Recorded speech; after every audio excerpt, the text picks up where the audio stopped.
네, 오늘 우리에게 주시는 하나님의 말씀이 있습니다. 다니엘서 5장 1절부터 12절까지 말씀인데요. 제가 한 절 읽고 여러분이 한 절 읽으시면 좋겠습니다. 우리 세 번역으로 읽겠습니다. 다니엘 5장 1절부터 12절까지 말씀입니다. 원래 다 읽어야 되는데 조금 길기 때문에 12절까지만 읽을게요. 제가 먼저 읽겠습니다. 벨사살 왕이 귀한 손님 1000명을 불러서 큰 잔치를 베풀고 그 1000명과 더불어 술을 마셨다.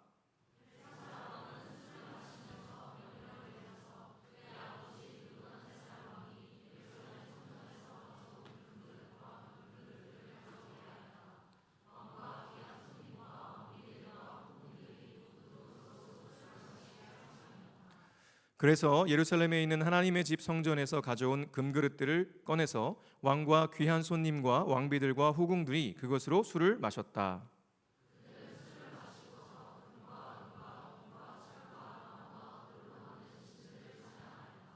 그런데 바로 그때에 갑자기 사람의 손이 나타나더니 촛대 앞에 있는 왕궁 석고벽 위에다가 글을 쓰기 시작하였다. 왕은 그 손가락이 글을 쓰는 것을 보고 있었다.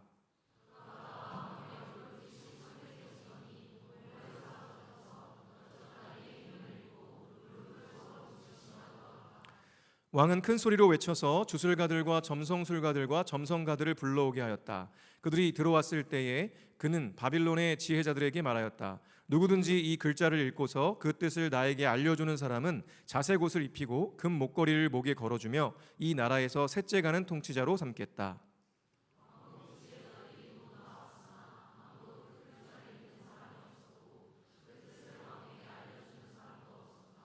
벨사살 왕은 크게 낙심하여 얼굴빛이 변하였고 손님들도 당황하였다.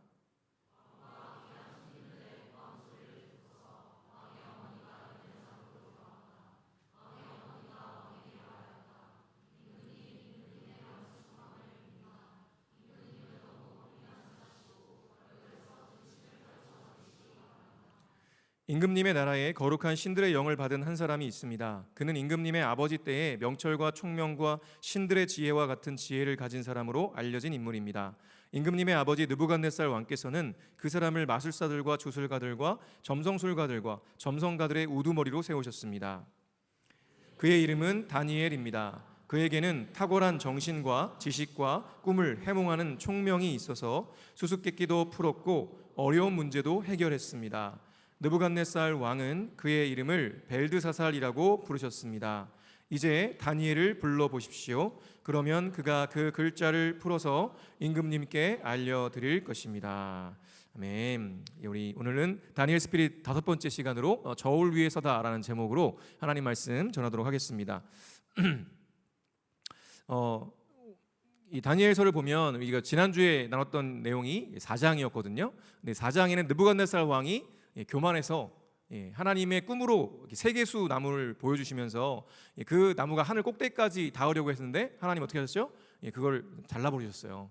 그리고 그 짐승의 마음을 주셔서 그가 7대를 지나는 동안 짐승처럼 살게 하셨죠. 그게 그렇게 하겠다고 분명히 꿈에서 말씀하셨는데 어떻게 했어요? 12달이 지나고 그 바벨론의 그 도시를 딱 보면서 느부갓네살이 나의 이 도성 바벨론아 이러면서 이거 내가 다 만들었다 이러면서 자기가 이 모든 것들을 한 것처럼 자기가 하나님으로 행세했죠.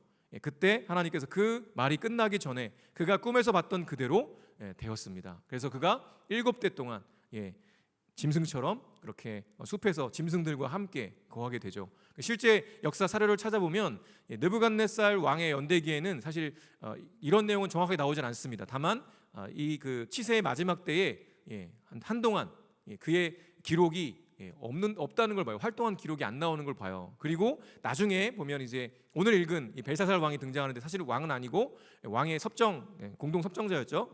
그의 아버지인 나보니두스가 왕이었습니다. 근데 그 나보니두스의 연대기에 보면 이 느부갓네살에게 광증이 있었다라는 내용이 등장합니다. 그래서 학자들이 정확하진 않지만 아마도 그런 광증이 이때 짐승처럼 살았던 그때가 아니겠느냐라고 이제 추측을 하고 있죠. 어쨌든 이런 근거들이 있는 내용들이 지금 다니엘서에 쓰여 있다라는 걸 보게 됩니다. 근데 그런 짐승처럼 살다가 7대를 지나고 그때 짐승처럼 땅을 바라보며 살던 그가 하늘을 우러러 보기 시작했을 때 어떤 일이 벌어집니까? 하나님께서 그를 다시 회복시켜 주시고 그의 왕권과 그 모든 명예와 모든 것들을 다 회복시켜 주시죠. 그렇게 4장이 끝나요. 그런데 그리고 하나님을 찬양하는 것으로 끝나요. 근데 5장에 들어옵니다. 근데 5장에 들어오면 또 어떤 내용이냐면 오늘 내용 우리가 말씀을 읽었지만 이 내용들은 뭡니까? 똑같아요. 느부갓네살이 했던 걸 그대로 반복하고 있는 걸 보여줍니다. 그래서 여기서 오늘 이 5장이 강조하는 내용은요, 사실은 이 4장에서 강조했던 것과 별반 다르지 않아요. 벨사살 왕이요, 간단하게 좀 설명을 드리면, 느부갓네살의 왕의 그런 일화가 분명히 그런 연대기가 있었음에도 불구하고 그 경고를 무시하고 여전히 내가 왕인 삶을 살아가는 대표적인 인물이 누구냐면 바로 이 벨사살이에요. 근데 이 말씀을 보면 벨사살이 느부갓네살을 아버지라고 부르고 있거든요. 근데 실제로 벨사살은 느부갓네살의 아들이 아니라 후대였습니다. 후대.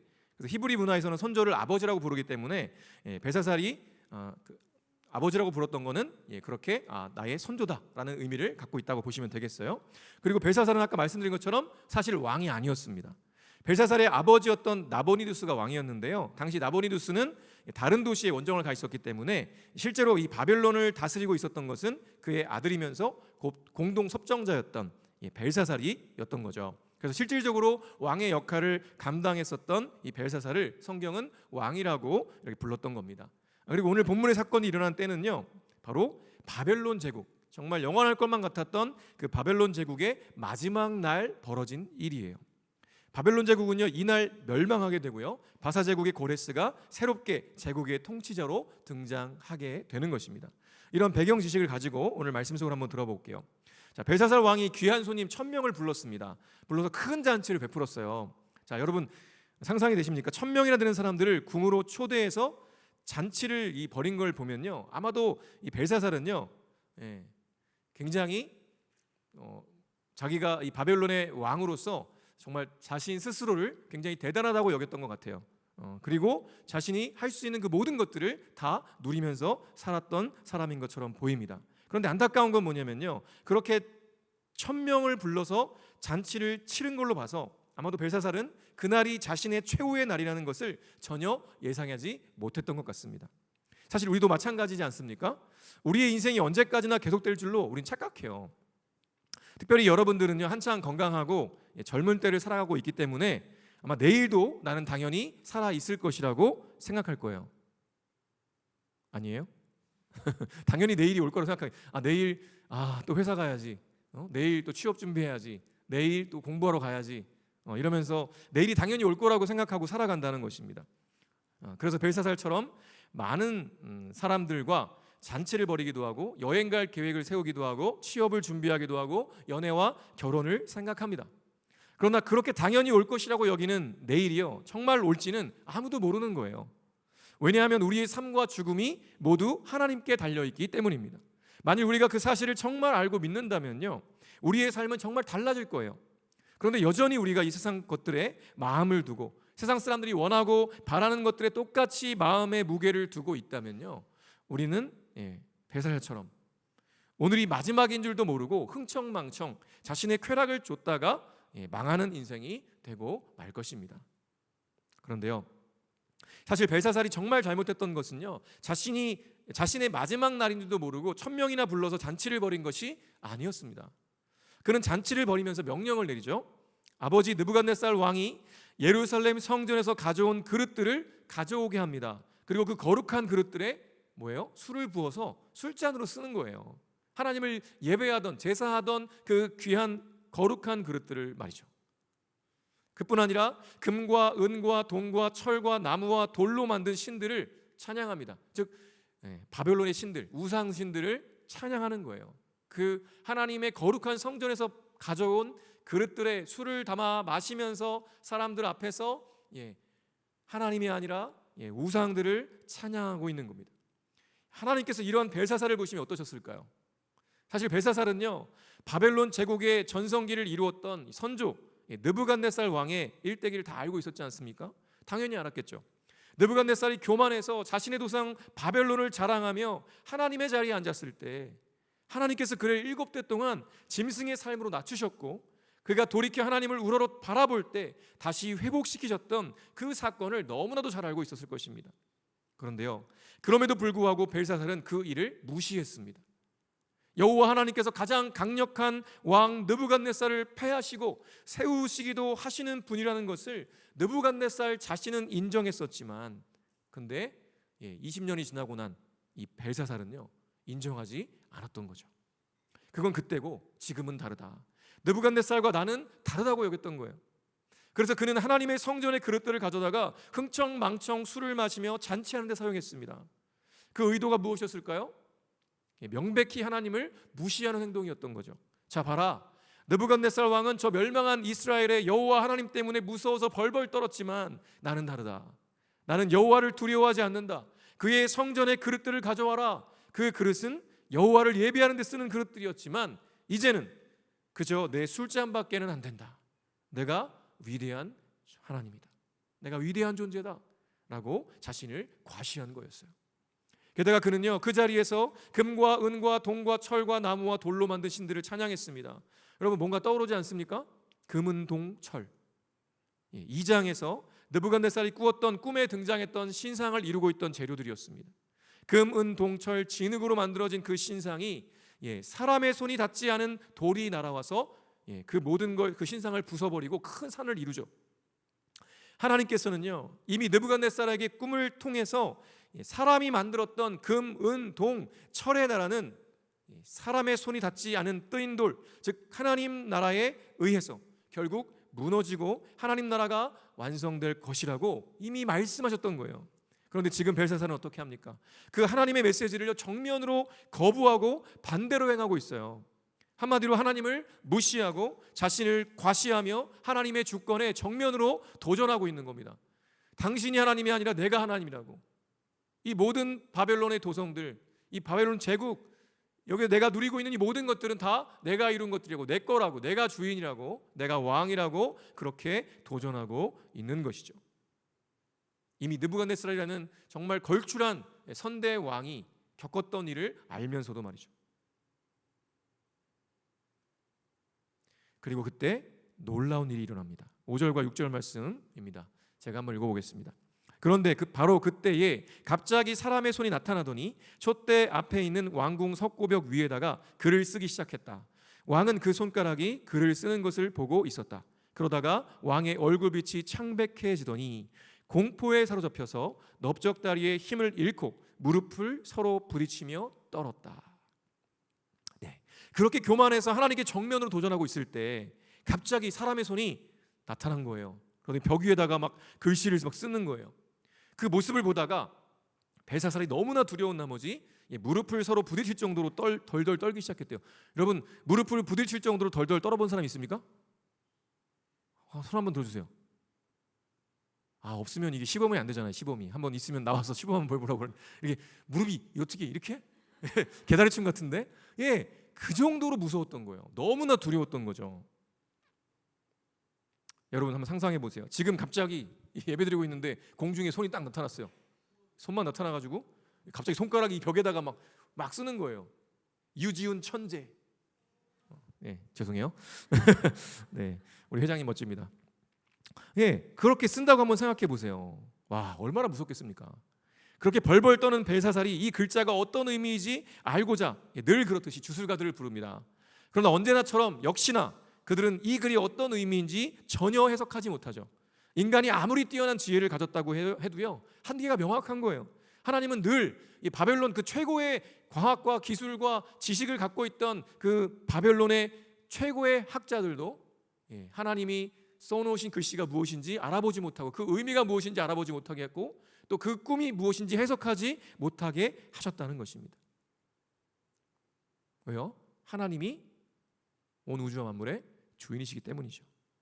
그리고 늘 그렇듯이요, 이걸 다니엘이 이 글을 읽고 해석합니다.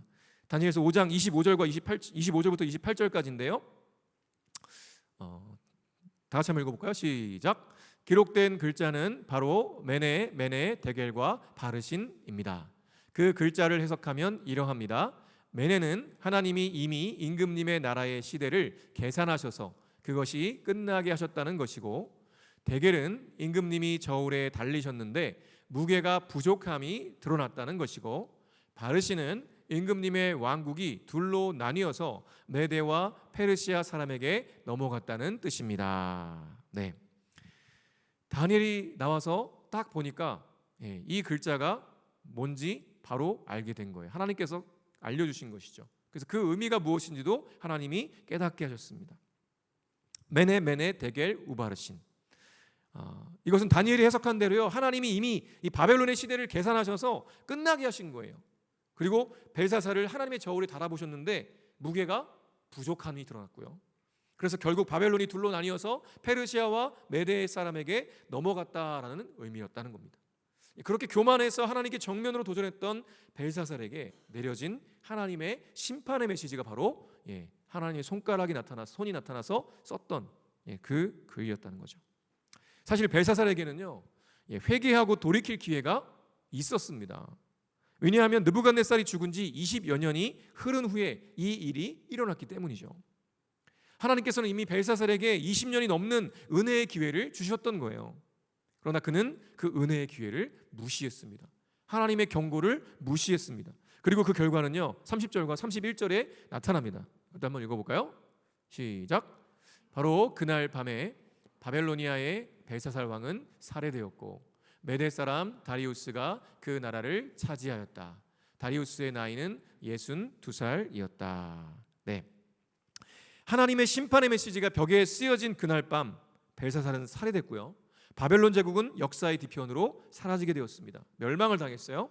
그리고 하나님을 무시하고 하나님의 주권에 정면으로 도전했던 벨사살의 최후가 바로 그렇다고 아주 그냥 명확하게 기록해 주십니다. 여러분, 이 말씀을 대하면서 여러분 어떤 생각이 드십니까? 우리는 벨사살에게서요, 우리 자신의 모습을 보아야 합니다. 우리도 벨사살처럼 하나님의 은혜와 진리를 알면서도 자주 잊고 살아갑니다. 우리는 나 자신뿐만 아니라 역사를 통해 수많은 믿음의 사람들에게 역사하셨던 하나님의 이야기를 듣고 알면서도, 또한 하나님의 은혜를 경험했다고 하면서도 너무나 자주 쉽게 잊어버려요. 때로 신앙을 액세서리처럼 여깁니다.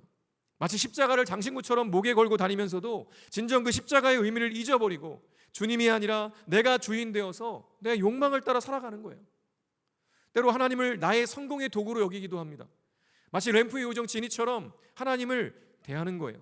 하나님을 그저 내 소원이나 들어주는 존재처럼, 오히려 내가 부리는 하인처럼 생각할 때가 있다는 겁니다. 주일에 교회에서는 거룩을 말하죠. 예배하며 찬양하고 말씀을 들으며 아멘 아멘 합니다. 그러나 교회를 나서서 일상으로 나아가면 벨사살의 성전의 그릇을 가지고 잔치를 벌이면서 술잔으로 썼던 것처럼요, 세상에서는 나라는 사람이 성공할 수 있도록 도와주는 도구, 심신의 안정을 주는 도구 정도로 거룩을 사용하는 거예요. 그렇게 살다가 어느 날 벨사살처럼 하나님의 손이 쓰고 계시는 그 경고를 보면서도 읽지도 못하고 그렇게 여전히 내 방식대로 살아가고 있지 않습니까? 하나님은 지금도 저와 여러분에게 이 느부갓네살에게 주셨던 7대와 또 벨사살에게 주셨던 20년이라는 돌이킬 기회를 주고 계십니다. 그럼에도 하나님의 경고를 읽지 못한 채 돌이키지 않고 내가 주인된 삶을 살아간다면요, 우리의 결국은요, 벨사살과 별반 다르지 않을 거예요. 여러분, 하나님께서는 벨사살을 저울에 달아보신 것처럼 저와 여러분의 삶도요, 저울에 달아보실 겁니다. 만약 여러분이 하나님의 저울 위에 서게 된다면 여러분의 삶의 무게는 어디에 무겁게 실려 있겠습니까? 지금 여러분의 시간과 돈과 관심과 에너지는 주로 어디에 가 있습니까? 혹시 하나님의 의와 그 나라보다 나의 계획, 내 자존심, 내 돈, 내 사랑, 내 학업과 일, 내 자아 실현에 더 무게가 실려 있지 않습니까? 벨사살은요, 그 마음의 무게가 하나님이 아니라 자신의 성공과 자신의 나라와 자신이 인정받고 자신을 과시하는 것에 무겁게 실려 있었던 사람입니다. 그래서 하나님의 저울에 달아보니 부족했던 것이죠. 지금 여러분의 삶의 중심은 어디에 있습니까? 혹시 벨사살처럼 하나님의 주권을 무시하고 내가 주인이라며 하나님께 도전하고 있지 않습니까? 내가 원하는 대로 살면서 하나님은 나를 도와주셔야 된다고 생각하지 않습니까? 나의 계획을 이루는데 하나님을 이용하고 있지 않습니까? 내 심신의 안정을 위해서 하나님을 이용하고 있지 않습니까? 만일 그렇다면요, 저와 여러분도 별세살과 별로 다르지 않은 거예요. 그런데요, 놀라운 것은요, 그렇게 하나님의 저울 위에 서면 한참 부족할 것이 뻔한 우리임에도 하나님께서는요, 그런 저와 여러분을 사랑하신다는 것입니다. 우리의 의로는 도저히 하나님의 저울을 통과할 수가 없어요. 그러나 우리 하나님께서는요, 그 저울 위에 내가 아니라 대신 예수님을 세우셨습니다. 우리는 늘 경고를 들었고 알면서도 주님을 배반하고 내 마음대로 내 욕망대로 살아가려고 합니다. 그래서 내가 하나님의 저울에 서면 반드시 부족해요. 그러나 그런 나를 살리시기 위해서 예수님께서 우리에게 오셨죠. 나의 죄를 대신 짊어지시고 내가 올라서야 할 그 저울 위에 나 대신 서시는 거예요. 그리고 그 예수님의 의로 우리를 충만하게 채우십니다. 그래서 벨사살은 부족하다는 판정을 받아서 심판을 받았지만 예수 그리스도를 믿는 우리는 충분하다는 판정을 받아 구원을 얻게 하시는 것이죠. 이것이 놀라운 복음이요, 은혜입니다. 그리고 하나님께서는요, 그렇게 하나님의 은혜로 구원받아 하나님을 경외하며 하나님 중심으로 살아가는 그리스도인들을 통해서요, 이 세상을 지금도 통치하시고 다스리십니다. 다니엘은요, 이 당시에 상당한 노년이었을 것입니다. 왜냐하면 그가 10대에 포로로 끌려왔다면, 즉 605년에 포로로 끌려왔다면 지금 539년이거든요, BC. 그럼 최소한 70대의 노인이었을 것입니다. 그리고 벨사살이 술사들을 모두 불렀을 때 다니엘이 그 자리에 있었나요? 없었어요. 아마도 다니엘은요, 느부갓네살이 죽은 이후에 왕들에게서 그리고 바벨론의 세상에서 잊혀졌던 것으로 보입니다. 그런데요, 놀랍게도 그렇게 세상에서 잊혀졌던 다니엘을요, 하나님께서 벨사살의 어머니를 통해서 다시 불러내십니다. 그리고 다니엘을 통해서 하나님의 심판의 메시지를 담대하게 선포하게 하십니다. 때로 우리는요, 이 바벨론 같은 세상에서 잊혀진 것처럼 보일 때가 있어요. 아무도 나에게 관심이 없는 것 같고요, 나는 이 세상에서 아무런 쓸모도 없는 것처럼 여겨질 때가 있습니다. 그런데요, 세상은 우리를 잊어도 하나님은 당신을 경외하는 우리를 결코 잊지 않으신다는 겁니다. 그리고 가장 필요한 순간에 하나님께서 우리를 찾으시고 다시 부르셔서 이 세상에 세우신다는 거죠. 물론 그 방식은요, 세상의 높은 자리에 올라가는 것일 수도 있지만 아닐 수도 있습니다. 그러나 분명한 것은 하나님은 우리를 이 시대를 향한 경고로, 진리의 해석자로, 거룩한 증인으로, 하나님 나라를 이루는 동역자로 부르고 계시다는 것입니다. 때로 우리가 그렇게 하나님 나라를 꿈꾸며 정말 이 깨어진 세상을 바라보며 안타까워하면서 그 주님의 말씀을 따라 그 하나님 나라를 이루는 데에 내 삶을 들이기로 결단하고 그렇게 손해보는 인생을 살아가기 시작할 때요, 어떠한 일이 일어나겠습니까? 세상 사람들이 막 칭찬하고 막 인정해주고, 와, 너 대단하다, 어떻게 그렇게 사니? 이러겠습니까? 아니에요. 그럴 가능성은 거의 없습니다. 오히려 쟤 호구다 이러면서 다 벗겨먹으려고 할 거예요. 내가 남들보다 더 섬기면 당연한 줄 알 겁니다. 어느 날 내가 그 섬김을 멈추면 왜 안 하냐고 핀잔을 줄 거예요. 그럼에도 불구하고 우리는 그렇게 섬기며 헌신하며 손해보며 살아가는 거죠. 그러면 세상은 우리를 잊어버릴 거예요. 우리를 아무도 기억하지 않고, 아무도 집중하지 않고, 아무도 주목하지 않고, 아무도 인정해주지 않을 수 있습니다. 그런데 그때 우리가 반드시 기억해야 할 것은 무엇입니까? 다니엘을 기억하셔야 돼요. 다니엘은 왕도 잊어버렸고 모든 사람들이 그를 다 잊어버렸을 때, 술사의 우두머리까지 올라갔던 사람이었지만 이제는 술사를 부를 때 거기에 끼지도 못하는 잊혀진 사람이었던 다니엘, 그를 기억해야 됩니다. 그런데 그 다니엘을 하나님께서 어떻게 하세요? 그를 기억하시고 왕의 어머니를 통해서 그를 잊혀졌던 그를 다시 불러내서 정말 필요하고 너무나 중요한 그 순간에 그를 다시 세우시는 것을 우리는 보게 됩니다. 여러분, 어떤 삶을 살고 싶으십니까? 느부갓네살이나 벨사살처럼 여전히 내가 이루고자 하는 그 바벨론을 바라보면서 난 저 바벨론을 이루고 싶어. 다른 사람들이 저렇게 이뤄놓은 바벨론 나도 이뤄보고 싶어. 저 사람들이 누리고 있는 거 나도 누리고 싶어. 그러면서 하나님을 외면하고 나의 주인이시고 왕이신 그 하나님을 외면하고 여전히 세상을 향해, 내 욕망을 향해 달려가시겠습니까? 여러분, 그런 인생에 무슨 의미가 있을까요? 내가 설사 그 바벨론을 이루었다고 해도 거기에 무슨 의미가 있을까요? 바벨론을 이루었던 느부갓네살, 꿈 하나 때문에 벌벌 떠는 인생이었습니다. 벨사살 왕도 그 모든 걸 가지고 1000명이나 불러놓고 파티를 열었던 그 대단한 사람도 하나님의 경고 앞에 벌벌 떨 수밖에 없었던 존재라는 걸 여러분 기억하십시오. 벨사살이 아니라 다니엘처럼 하나님의 주권을 인정하고 선포하며 이 시대를 향하여 하나님의 경고를 전하고 진리를 해석하여 알려주며 복음의 증인이요 하나님의 나라를 이루는 하나님의 동역자로서 살아가는 그 삶이야말로 정말 하나님이 기억하시는 인생일 뿐만 아니라 하나님 나라에 기록될 인물인 줄 믿습니다. 여러분, 젊은 인생을 살아갈 때 우리에게 정말 가장 중요한 것이 무엇입니까?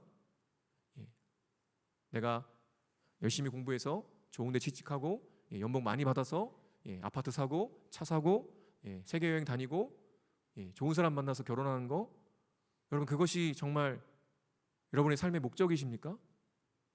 세상 모든 사람들이 바라보고 있는 그것이 여러분의 목적이십니까?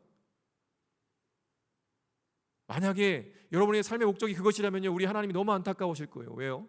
하나님이 당신을 내어주시기까지 여러분을 사랑하셨는데, 여러분을 구원하셨는데 우리의 삶의 목적이 거기에만 있다면 벨사살과 느부갓네살과 다른 게 뭐가 있어요?